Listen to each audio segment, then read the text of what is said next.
You don't really just like walk up to someone and be like, hey, do you want to be friends?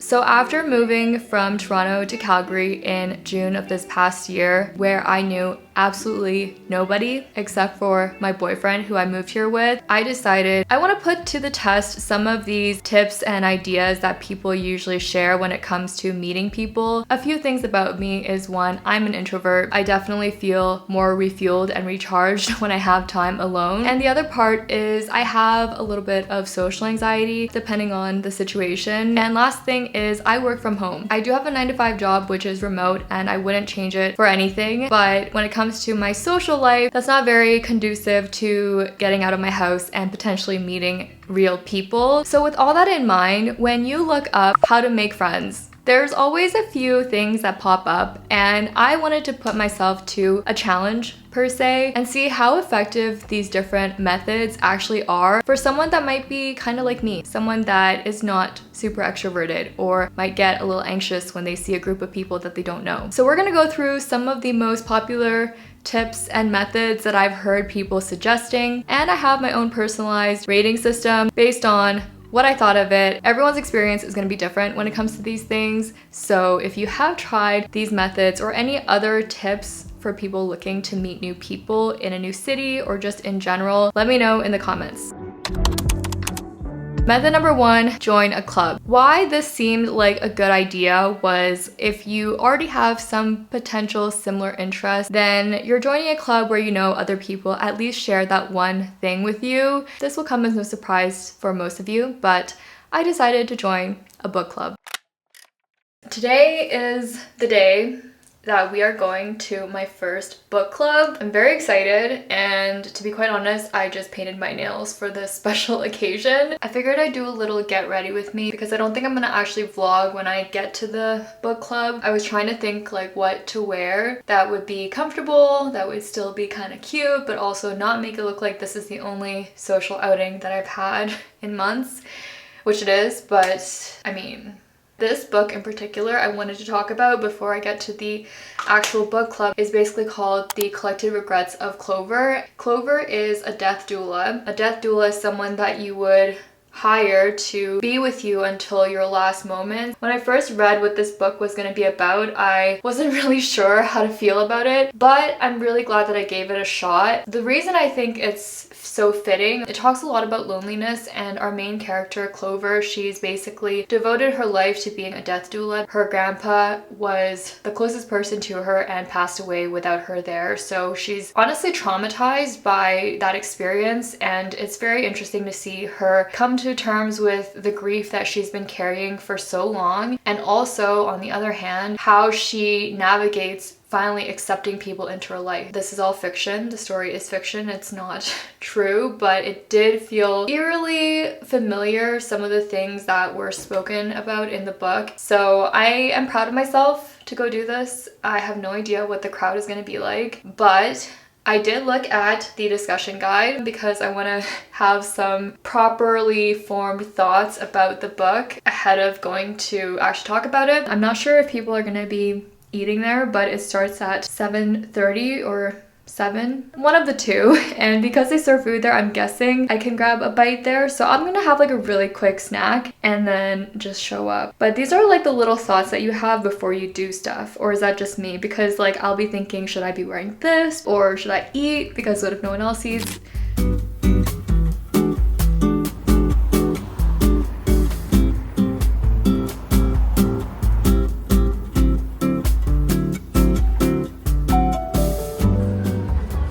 Apart from book clubs, there are of course many other types of clubs, such as run club, games clubs, sports team/clubs, but it definitely makes a big difference to be interested in that already. I don't think I would have felt interested to join a book club if I wasn't as interested and passionate as I am about reading in general. It is later and I am home. Sorry if I'm talking a little bit quietly, but I have my little mic so I can catch you guys up on how it was and my thoughts on my very first book club, and also doing something brand new and trying to put myself out there and how it went. We ended up going through the discussion guide, which was what I already had taken a look at because my socially anxious ass was like, I gotta know what the questions are gonna be. I did want to quickly talk about something that came across my mind when I was there, and that is me and groups of people, because this has been not just like a new thing, but through most of my life, I feel like if I'm talking to people one-on-one or if I'm meeting someone one-on-one, it feels like it's a lot easier because, I don't know, there's not as much pressure or something. But when there's a group of people, I've always known this about myself, that if I'm trying to like say something, or I might have the most interesting thing that I think I want to say, I have a really hard time interjecting or trying to be a part of a conversation if I feel like it's already happening. But at some point, I'd love to get more comfortable with being a part of a conversation, just knowing that we're all there to have a casual, fun time together and talk about a book, and it's really not that serious.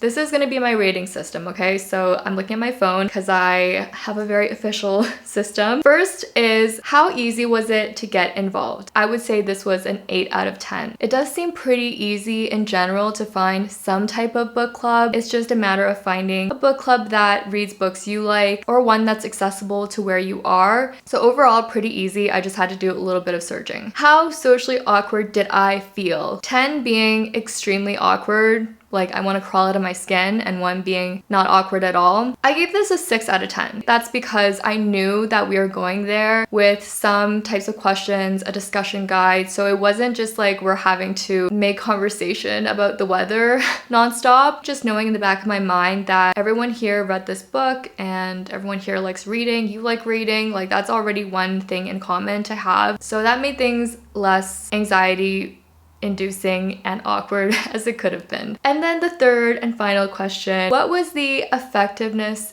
and potential for friendship that I felt going to this? And to that, I would give it a 6 out of 10 as well. The good things I think about a club are that you're gonna be going to the same place, usually on a regular cadence. Run clubs, for example, usually meet once a week, and book clubs usually meet once a month. So if people are going there repeatedly, you're gonna see the same people, and I think that's one of the most important parts of potentially making friends over time. It's very easy as adults, you get caught up in your own life, it's hard to make plans, but having like a preset commitment makes a big difference. On the other hand, it might be because it's my first time that I met everyone, but it would be a little harder to continue talking to someone, because it's good that you're talking about the book, you're going there to meet people to talk about that, but then sometimes there's not as much room to discuss things about just the person, what their values are, what they do outside of reading. That's where I think if I had tried to get someone's number or tried to connect with someone one-on-one outside of just being at the book club meeting, that could have helped with potentially making a longer term friend. But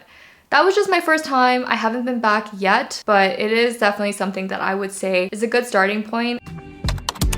Method number 2, join online groups, networks, /apps. This one I feel like could be a few different ways, such as a lot of different groups on Facebook for certain interest groups, like maybe photographers in Calgary or people that are 20 to 30 in Calgary, or apps that are specific for making friends. The app that I decided to try was Bumble BFF. Why I think Bumble BFF specifically can be great is people are on there knowingly trying to meet people to be friends with. So I have tried Bumble BFF when I was in Toronto. If you guys don't know, I lived in Toronto for 5 years. Unfortunately, when I moved there, after a few months, the pandemic started. I think I tried Bumble BFF like right at the beginning of the pandemic, so the conversations didn't really go anywhere, unfortunately, but I wanted to give it another try, and I was very pleasantly surprised. If you guys don't know what Bumble BFF is, it's essentially the friend version of Bumble, and I believe there are other apps made for making friends, but this one in particular I think is the most popular. So you basically create your profile and get the chance to swipe through the app for the potential of matching with others that also want to match with you to start talking.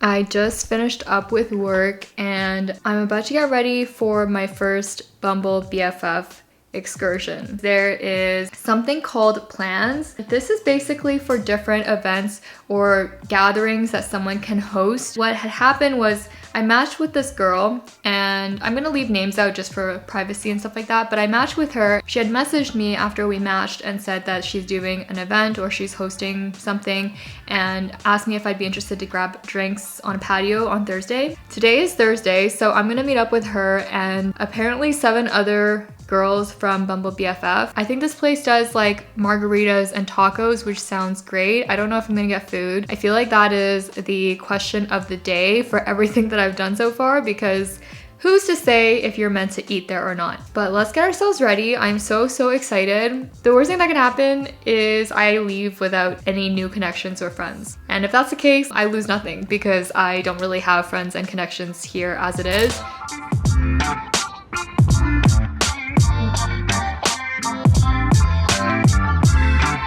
That was actually so freaking cute. I'm so grateful that someone just like bit the bullet and decided to make an event with everybody. When I look back at how Bumble BFF worked for me overall, I think it happened in the best way possible. If it had taken me much longer to make a connection and meet them in real life, I honestly think it would have been a bit more discouraging. And even though it was in a group setting, which I was a little bit nervous about at first, I'm not gonna lie, but when I was actually there and realized these girls are really nice and there's actually so many people that are in very similar shoes as you, it helped me feel more comfortable in myself and knowing that you gotta take a first step. Even if it's uncomfortable, you're not alone. The best case scenario is if you match with someone, you can have a conversation and meet with them. But if it doesn't get to that point, that's also okay. It definitely can take some effort to have those conversations, but if you don't try, you'll never know. And it is one of the ways that I think has been most effective. So with that, what would I rate it? In terms of how easy it was to get involved or to start this process, I would give it a 10 out of 10. You just need to create your profile. Anyone can download it on their phone. It'd be nice if you verified, but that takes like 5 seconds. So getting a profile set up and starting the journey was very easy. But I will put a sub bullet that actually meeting people in person after you've connected is probably one of the hardest parts of it. So for that portion, I would say the ease of actually meeting people in real life is like a 3 out of 10. Second point, when I first met up with the group, I would say it was a 5 out of 10, so less awkward than I thought it would be. At that point, I realized maybe like among most of people's profiles, everyone was saying they're new to the city or they're looking to meet friends. It just felt like a clear invitation for us to start talking, because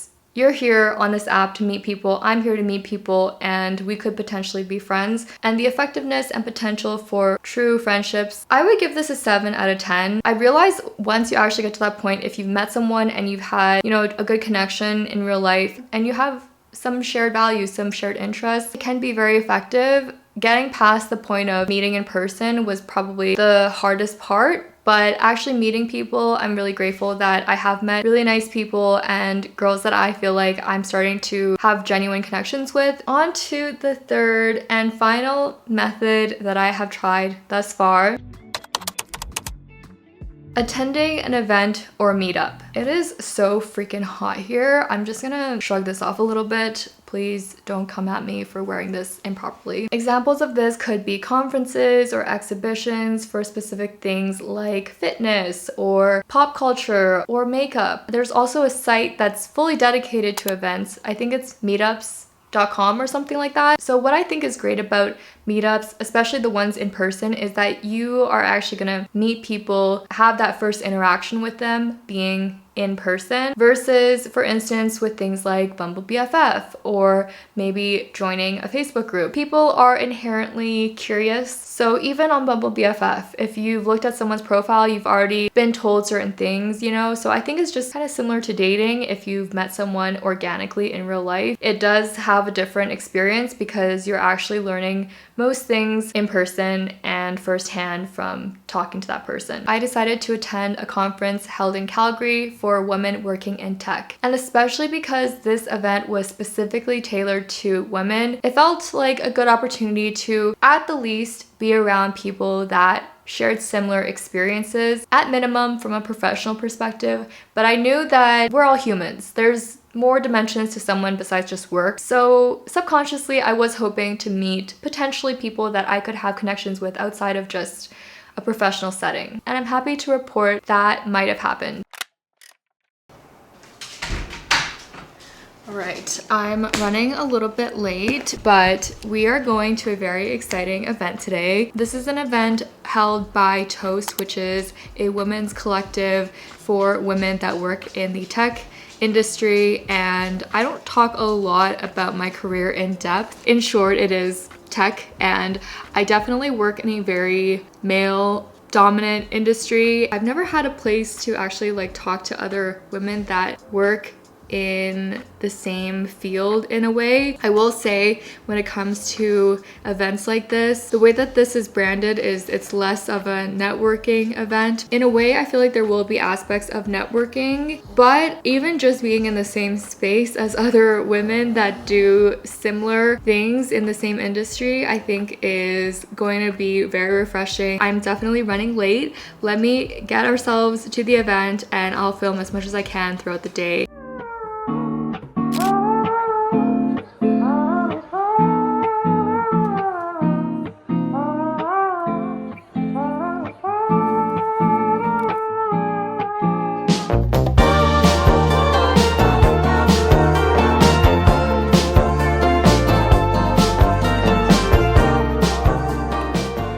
Within the first few minutes of being there, someone actually came out to me and said that they watched my videos before. So hi Precious, if you are watching this. I think this is only my second time since someone has come up to me about YouTube, which always kind of freaks me out a little bit because I forget that there's real people on the other side of the camera. But anyways, and then throughout the event there were a lot of talks and stuff, but in between I found myself talking to people one-on-one, and that was actually a big piece of advice from the speakers, is to try to make genuine connections and try to actually get to know someone more intimately. From that, I met a couple girls that I felt I really connected with. We exchanged contact information, and since then have actually planned to meet up. Out of all the different methods I tried, this is probably the least expected for me because I didn't know what the demographic was gonna be. I knew we're all working in the same industry or similar industries, but also I wasn't sure, and I just wanted to have an open mind, and I'm really glad that I did. In terms of the ratings, I would give this a 7 out of 10 in terms of ease of getting involved. For this specific event, it was ticketed, so that's probably the biggest barrier. How socially awkward did I feel? Between a 7 and an 8. This event had a lot of people. I don't know the exact number, but compared to all the other methods that I tried, this was definitely something that people wanted to network at. I don't mind networking to a certain degree because it does come with working in a field that you want to make connections and professional connections in, but it doesn't take away the initial social anxiety that I feel and the awkwardness. So for that, I would say my anxiety was pretty high when I first got there, and then throughout the day it got a bit more calmer because I realized this is totally fine. And then lastly, the effectiveness and potential for friendships out of this. I would give this a 5 out of 10 because there were so many people. The intentions of going there definitely varied. Like there were people that were co-workers that went together, or there were people that were there to try to get a job type of thing, which is totally valid. But the people that I ended up connecting with were people that actually shared some similar sentiment around trying to make connections. It is harder when you're among a larger group of people to find people to have conversations with that you know are also looking for similar things, because you don't really just like walk up to someone and be like, hey, do you want to be friends? I think I did get lucky that I met not just one, but 2 girls that I feel like I had a really good connection with, but I could have just as easily went to the event and left without meeting either of them. So those are all 3 of the methods that I have put to the test. I think it's safe to say through my scientific research, there's definitely more ways to meet people than I think I realized when I started this journey, but it really depends what you make of it, and it depends what you're looking for out of the friendships or potential friendships. I have talked a lot about my experience with embracing being an introvert and doing things by myself, and honestly, I still enjoy those things, but I think the challenge with being in my particular position, someone that is introverted, someone that does have social anxiety and works from home, it is so easy to fall into habits or routines, which I appreciate. But also, genuine connections don't just come out of nowhere. It does take effort, and I think that's definitely something that everyone that I've talked to has said. Like, it takes effort and you have to basically just put yourself out there and keep trying. So would I recommend the different ways that I tried to meet friends? Yes, I would. I just wanted this to be a fun video. If there's anything to take away, it's just that if you want to put yourself out there, no one's stopping you. And if you don't want to put yourself out there, that's totally fine too. For me, I always had heard about different ways to meet people. So this is me trying. I promise you, if you are in a similar boat, especially if you've just moved somewhere else and you don't know anybody, you are not the only person, and take your time with it. Enjoy the process. If you want to meet people, they are definitely out there. It just often takes a bit more effort, especially as an adult. Thank you guys so much for watching. Make sure to give this video a like if you enjoyed it, and let me know if you have tried any of these methods before and what your experiences were. If you're new to this channel and want to see more videos, make sure to subscribe. And to everyone that has been watching me for a long time, I appreciate you so much, and I'll see you guys in the next one.